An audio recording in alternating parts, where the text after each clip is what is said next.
Hey there, my flesh and blood commoner friends. So in today's video, we're doing a fun one. We're actually going to do a wish list video of the top cards that I wish were derated in Rarity so that they could become legal within the commoner format.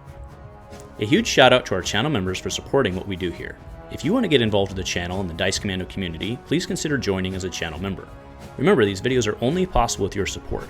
You can show that support with a like, a subscribe, and by leaving us a comment and sharing your feedback. Community first, and go Commando.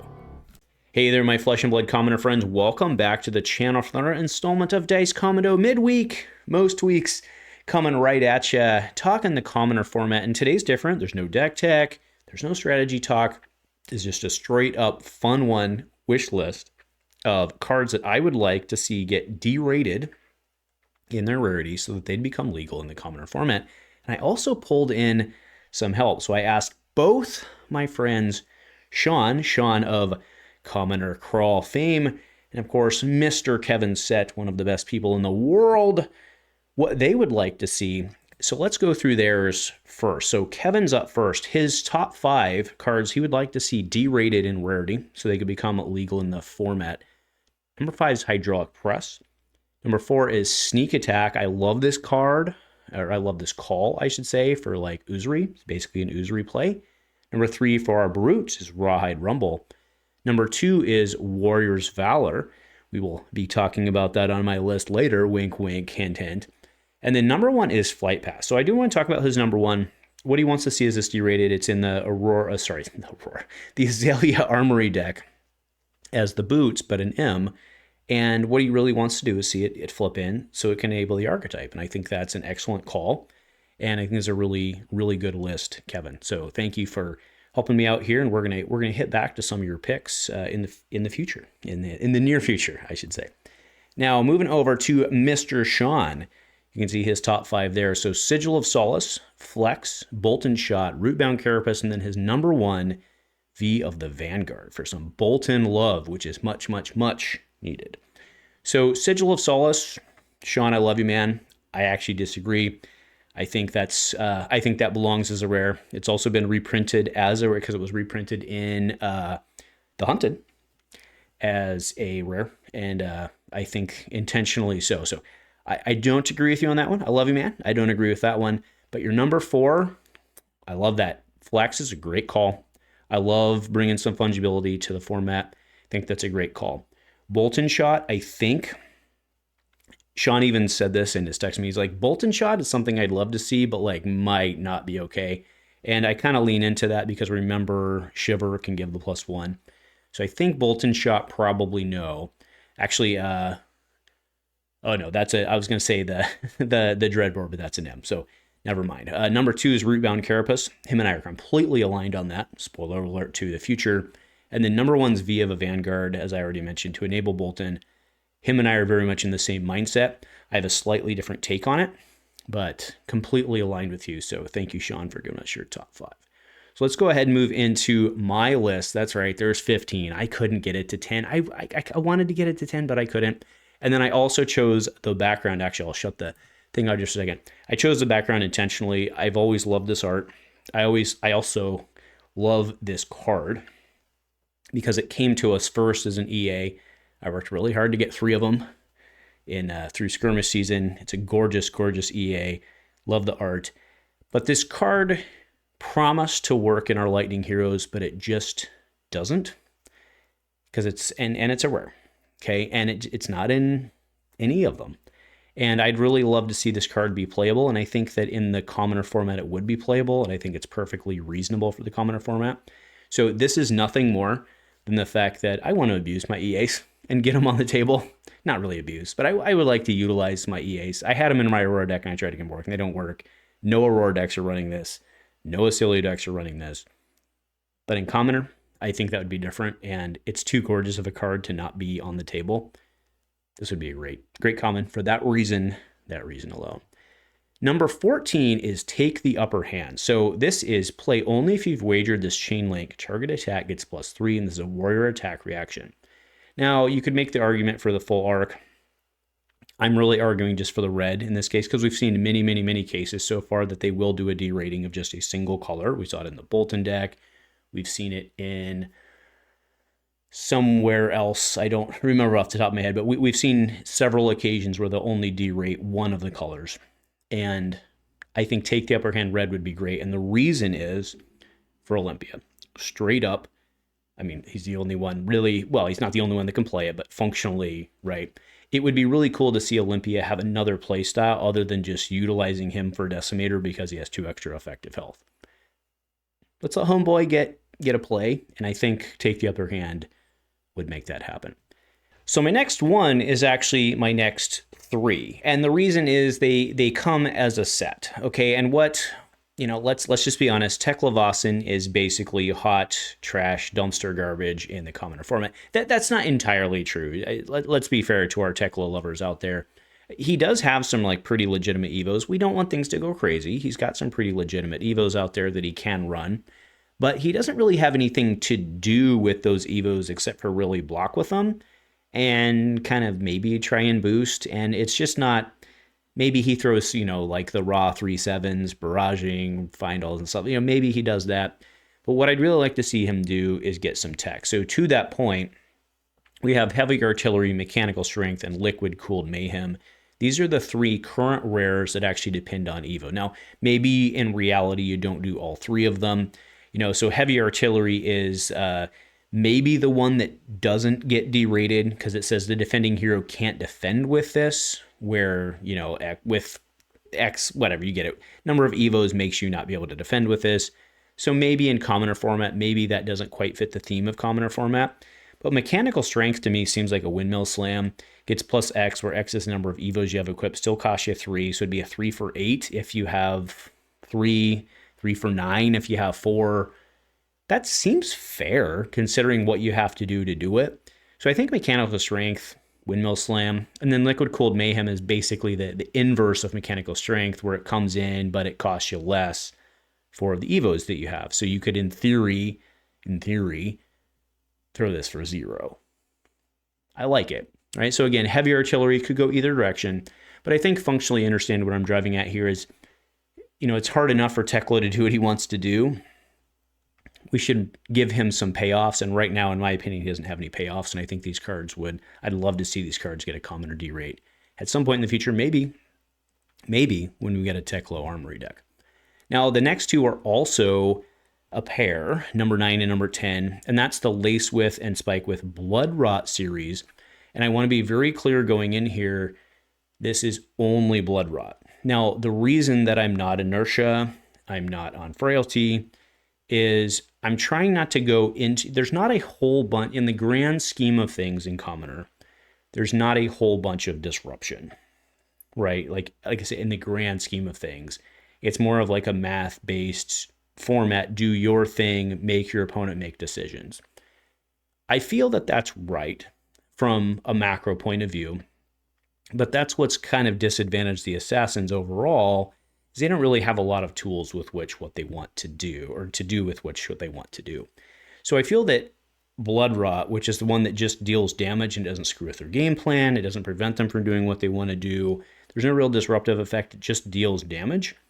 I feel that these would be okay, and you would see a boost to our Rangers, specifically probably mostly Azalea, maybe Riptide a bit, who doesn't see a bunch of love in the format.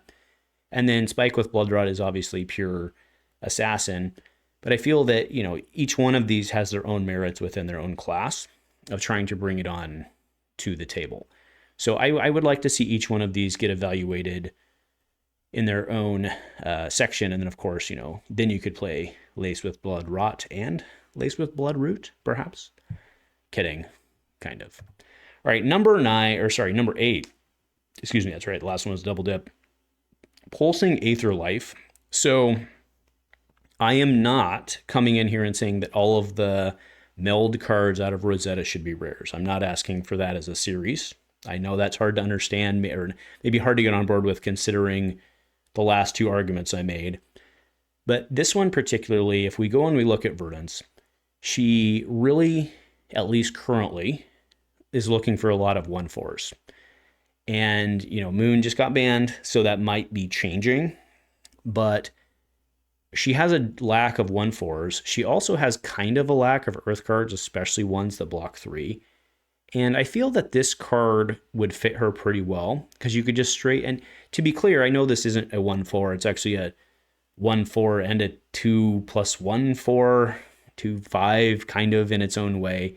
And that's okay, right? It's right on curve, and that's why I think this one works, right? I'm not asking for Florians. I think that wouldn't work. Definitely not asking for Auroras. I don't think that wouldn't work, right? I'm talking Burn Up Shock.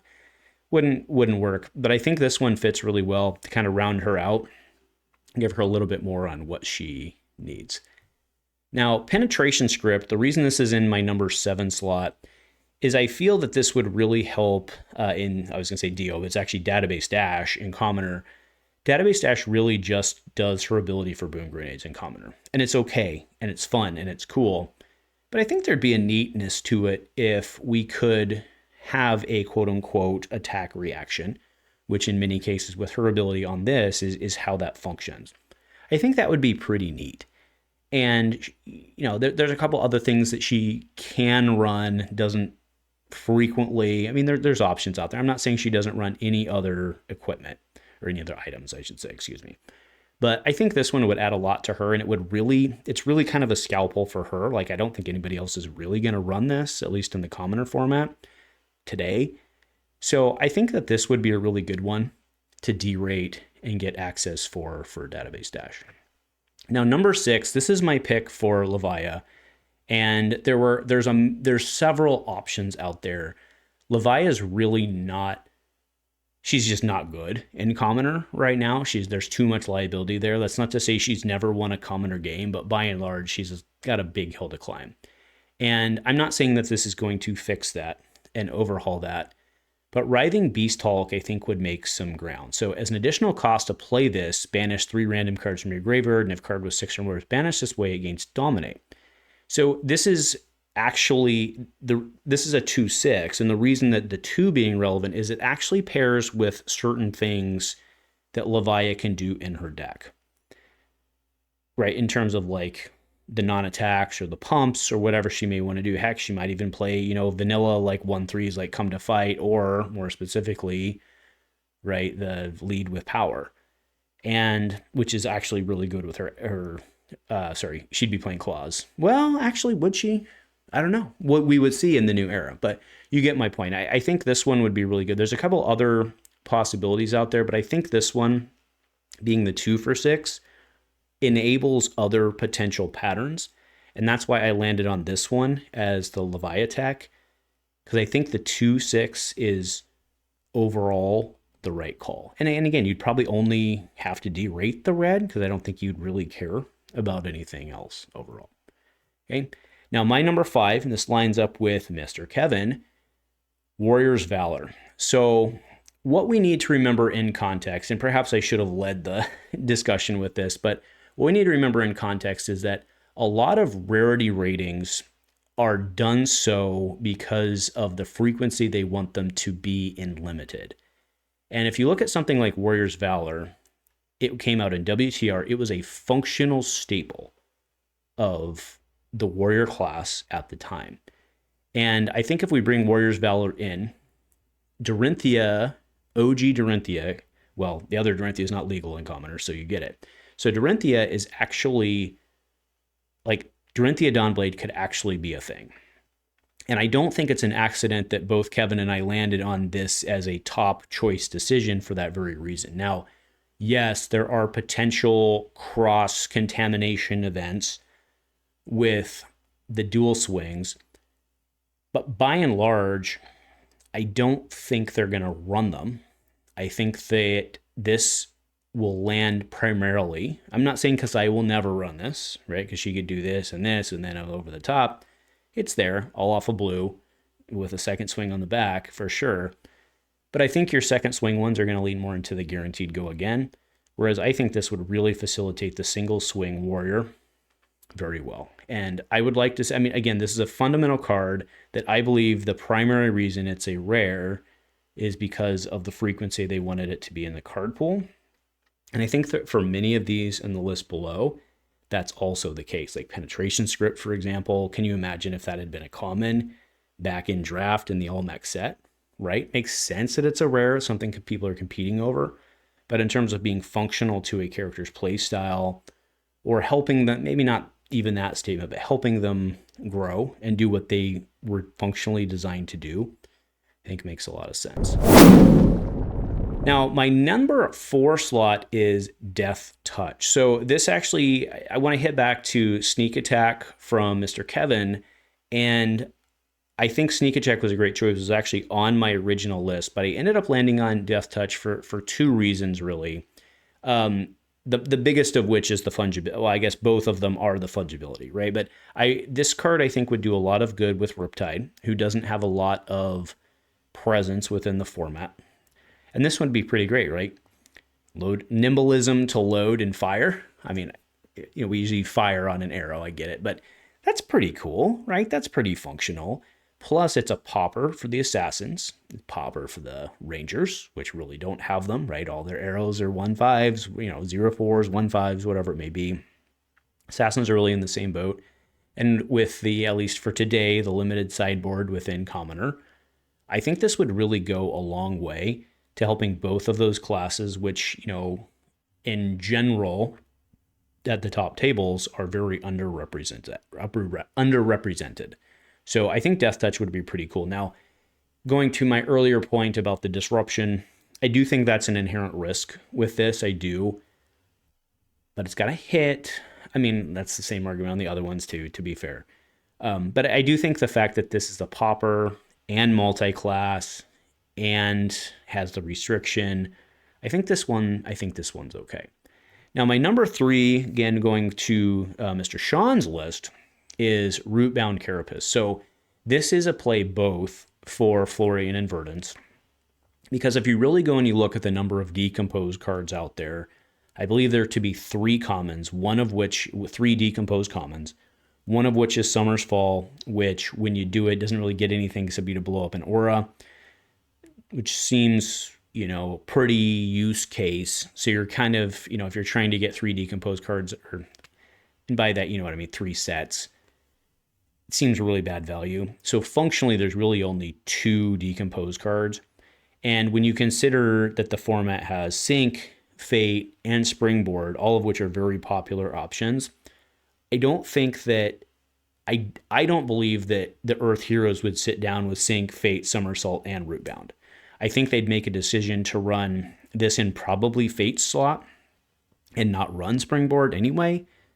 I'm just saying, like, in max capacity towards what you could do. Yes, you could, in theory, run 4 of them, 4 play sets, but I don't think you're going to. I think this is going to end up backfilling, and then you'll run, your 2 other decomposes.